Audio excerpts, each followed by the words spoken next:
কি ছিল প্রত্যাশা, আর কি পেলাম? স্বাধীনতা আগে ভালো ছিলাম না পরে ভালো ছিলাম? আমি দুইবার গুম হয়েছি। এটা কি পাকিস্তান আমলে হলে আমি হইতাম? আমি কখনো হইতাম না। আমার দেশের কি সেঞ্চুরি করা হয়েছে রেপে? পাকিস্তান এটা করছে। এখন পাকিস্তানের কথা বলে আমাকে আর নতুন ট্যাগ দেওয়া হবে। সোজা বাজার সোজা কথা বুঝিনি আমরা। ভারত প্রেমে আমরা আসক্ত। স্বাধীনতার পর দেখেন স্বজনপ্রীতির নিয়ম। এই আমাদের শহীদ জিয়া যেই সাহস নিয়ে উনি যুদ্ধে গেছেন, মা খালেদা জিয়ার সাথে কথাও বলেনি, দেখাও করেননি, বলেন নাই তুমি কি করবা। এটি হলো যুদ্ধ।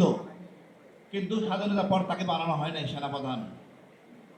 করেছেন স্বজনপ্রীতি। জহির রান মারা গেছে, সিরাজ শিকদারকে গুম করছে, হত্যা করছেন। এটাই ছিল আওয়ামী লীগ। আর এর বিস্তৃতি শেষ পর্যন্ত এসে থেকে আমাদের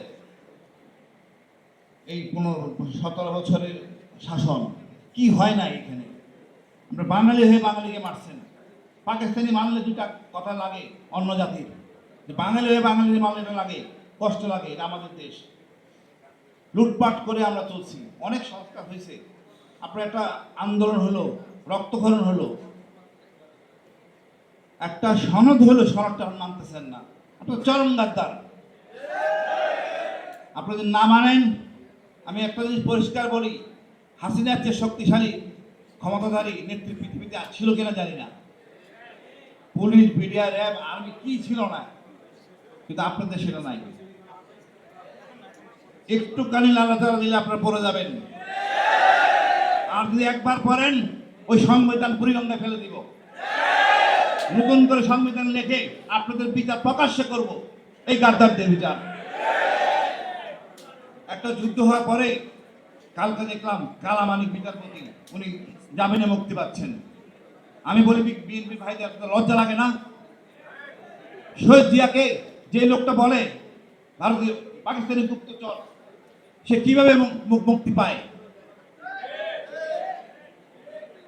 আমার শহীদ জিয়ার বীরত্তম খেতাবটা ফিরিয়ে নিয়ে আসে, আপনি কিছু করেন নাই। খালেদা জিয়াকে ক্যান্টনমেন্ট বের করে দিয়েছে, এখনো কোন বলিষ্ঠ ভূমিকা নেন নাই। এদেরকে সাইজ করেন, তাহলে আপনারা নিজেরাই সাইজ হয়ে যাবেন। জনগণ যখন বিপ্লবের স্বাদ পেয়ে যায়, স্বাধীনতার স্বাদ পেয়ে যায়, এ ফিরে আনা খুব কষ্টকর। আমি মনে করি জনগণ ঐক্যবদ্ধ আছে। কতজন লোক দরকার, কতটুকু দরকার আমার নিজ চোখে দেখা। সুতরাং আমি মনে করি দেশটা আমাদের, আমরা ঐক্যবদ্ধ হয়ে দেশটাকে সামনে নিয়ে যাই। হাদি হত্যা, হাদি আমাদের, আমাদের মির্জা আব্বাস ভাই আমাদের, দেশ যারা মারছে সেরা আমাদের। দেখেন ভারত ওই দুইটাকে ধরেছে, তাকে নিয়ে 14 দিন জামিন নিছে, রিমান্ড নিছে। আমাদের কোনো আইনজীবী যায় নাই যে কি কথা বলতেছে। একটা আইনজীবী নিয়োগ করতে পারতাম সত্য জানার জন্য। তারপর তারা দিল্লি নিয়ে গেছে, আবার সে আমাদের নিয়ে রাজনীতি। ভারত আমাদের সুস্থ শান্তিতে থাকতে দেবে না। সুতরাং আমাদের সব সময় চেতনা, আন্দোলন ধারণ রাখতে হবে।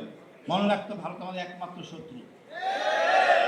এই ভারতকে চট থাপ্পড় মারিয়ে সোজা রাখতে হবে।